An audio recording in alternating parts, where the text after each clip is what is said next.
Goeiedag hier vanuit 'n warm in Frankryk. Ons kom aan die einde van ons lang somervakansie en gelukkig vir die ouers begin die skole maandag. Ek wil net vir julle so 'n bietjie terugvoer gee van die tyd wat ek as chaplain in die Olympiese Village deurgebring het van die 5de tot die 11de Augustus. Ons was verskeie wat elke dag teenwoordig was tussen 7:00 die oggend en 11:00 die aand. Ons het in verskillende skofte gewerk. Ons het 3 spiritual times gehad en gedurende die dag, waarby die mense kon kom. Hoofsaaklik was dit maar ons wat daar was, en dan af en toe atlete wat dit bygewoon het. Miskien net 2 kort storieetjies wat ek met julle kan deel. Die een is van Nicola, wat 'n Australiese atleet is. Sy het die silwer medalje in die hoogspring gewen, so julle kan op internet soek. Julle kan ook haar getuienis kry wat gesê het dat daar waar ons is die power room vir die Olympiese Village, wat ons die village dra deur ons gebede.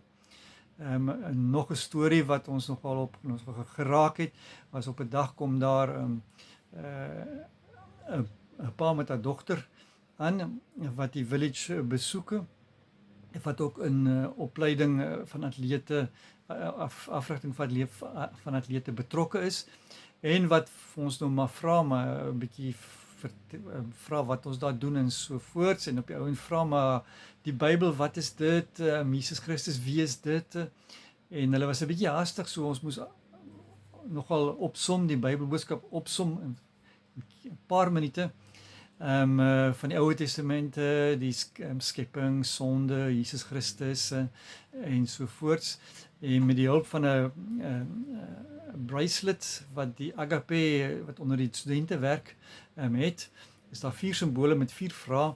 Die eerste een wat die simbool van hart is, wat vir ons sê dat God die wêreld so lief gehad het, dat hy sy seun gestuur het. Die tweede teken, deelteken, wat die verdeling, die skeiding is, uitbeeld tussen God en mens.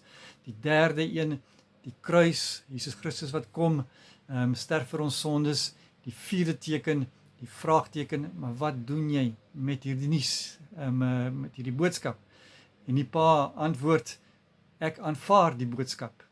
Ons was 'n bietjie verstom uit die veld geslaan, hoe God werk, en ons bid ook vir hierdie pa en haar dogter wat van Taiwan afkom, dat hulle op een of ander manier sal groei en 'n kerk ontmoet, ander Christene sal ontmoet gedurende hulle lewe. Ons is baie beperk met ons bewegings deur die plaaslike Olympiese komitee in Frankryk, wat is aan die Franse kant. So dit is 'n lang storie. Julle het miskien gehoor wat met die openingsseremonie gebeur het.